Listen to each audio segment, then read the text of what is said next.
Thank you for being on the show and joining us again today, Martin. Thanks, Paul, for having me back, and obviously excited to get this kicked off. I think the timing is very exciting for all of us. It would be great just to set the scene a little bit here around the vendor negotiations. Maybe two questions to kick us off, Martin. One, for those of us that are not in the thick of this vendor negotiations piece, maybe just lay out a little bit in terms of what's happening in terms of timeframes and cycles right now. Secondly, what's different this year versus perhaps last year? Look, overall, annual vendor negotiations are exactly what the name entails. They're iterative negotiations that target the commercial setup between vendors and Amazon. Typically, either a vendor manager will reach out to you, or you will have received an email from Amazon that asks you to kind of renew the terms and to amend them respectively. Amazon is doing that at an annual level, typically for hardlines brands, so brands that sit into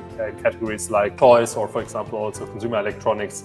They start and follow the calendar year, so starting in early January, whereas the negotiation cycle for consumer goods vendors is starting a little bit earlier, typically in the middle of Q4, simply because Amazon wants to forward these discussions as early as possible, also because there is, at least in Europe, some kind of legal implications in order to conclude the negotiations by the end of February. And some vendors also fall under G-scope with Amazon, especially in grocery categories. So they're kind of moving that forward as much as possible, to expedite also the progress of these negotiations. The annual vendor negotiation, or as Amazon calls them, short AVN, is really targeting the profitability setup with any kind of given brand. So they're looking at your cost price setup with them, their operational setup around supply chain, but also the trading terms that you're having in place. To your second question, Paul, I think it goes without saying that we're finding ourselves in a very much different macroeconomic environment as compared to in 2020 and 2021. So we see that vendor managers on Amazon's side are significantly under pressure to recover the costs of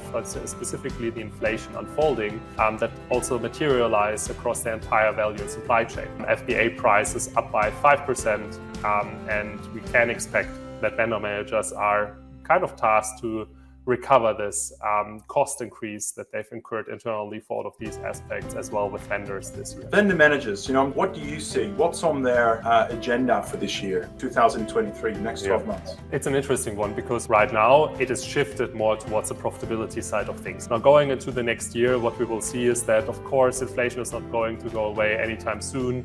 Customers will look to purchase lower ASP products, so products with a lower average selling price, and also value products in order to really cut down their own costs, which can also empower brands to really position themselves a little bit different this year on how they challenge existing investments. How receptive are vendor managers to the logic arguments, data-driven arguments? What's your experience in that? Yeah, it's a very good point, because your vendor manager will not follow this argument by default, because they're incented primarily to, of course, grow the category, not necessarily a single brand, and to improve profitability and efficiency through better operations. This is why I always encourage brands to really follow a data-driven approach, because quite frankly, you will see that if you had, for example, any kind of cost increases over the past, that your average selling price has improved as well, and thereby had also a positive impact on your net BPM in the first place. So I think it's very crucial for brands to really understand, okay, do they really find themselves in a decelerating margin performance environment with Amazon, or have they actually done a very good job over the last 1, 2, and 3 years to actually improve their margin position with Amazon, to also kind of equip them with the arguments to say, look, going forward, we'll have to optimize our spend into retail, and we rather have to work a little bit more smartly and more effectively in the way we kind of allocate our promotional spend, but also our advertising spend. Are there other things other than growth that in this particular environment I should be asking for, or I should at least consider? What other things are worth trading off if growth is not necessarily kind of directly available via the vendor manager? It depends a little bit on the individual product categories that you're sitting in as a brand, but of course there are certain investments into Amazon retail that can return a certain growth. For consumer goods brands, this is typically subscribe and save. While you are not invested into that right now, then it's always a good starting point to look at getting a subscription. If you're sitting outside of consumer goods categories where you also do not have really replenishable products, I would always recommend to ask proactively for things like installment options. You can also ask for things like a mutual strategy to actually work on your exclusive selection to get additional visibility for them. What are those core principles for success here? What really makes a difference when it comes to negotiating with Amazon and the vendor manager?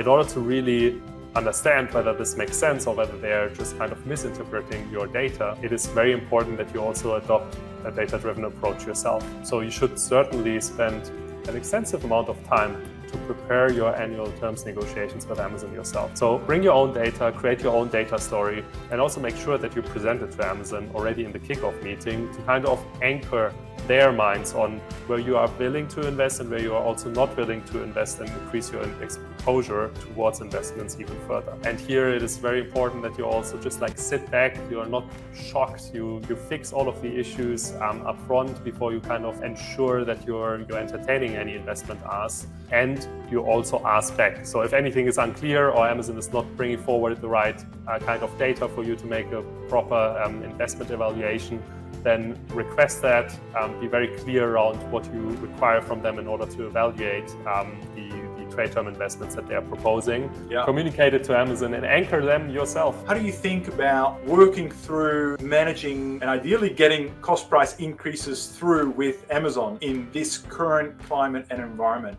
Generally speaking, the fewer cost increases you can pass on to Amazon, obviously the better. Now, when we talk about cost increases, we need to factor in two things. A, Amazon typically holds fewer stocks or weeks of coverage of inventory as compared to most other retailers. And B, they're a price follower, meaning they're kind of matching the prices of other sellers, but also other retailers in your market. So whenever you're like proposing to increase your cost prices with Amazon, make sure that A, you're taking a look at how has your ASP trajectory been in the past? So is it actually a mechanism for you to simply claw back the margin that Amazon has incurred already over the past few months? And here, again, you can become as creative as you want. Some companies work with a CPI trade back, so they basically give Amazon a certain budget or monetary incentive in order to improve their cost prices. Yeah, I was going to ask you about bulk buys and the interplay, and whether, there's an appetite on Amazon's part to sort of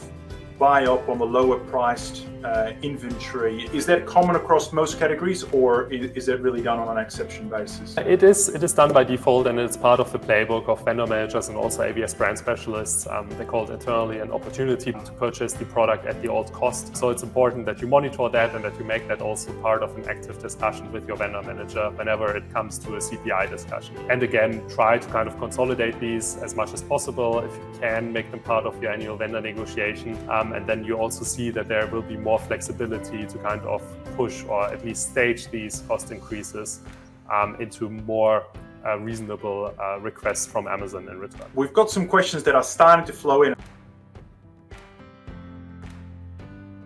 What is the best way to get in touch with you? Always through LinkedIn. Just search for Martin Heubel or Consultors. Both will lead you to either my company page or my personal profile. Feel free to add me. Here, there's also a link to my newsletter where I send out weekly tips and insights for vendors that are negotiating with Amazon right now. So make sure to subscribe.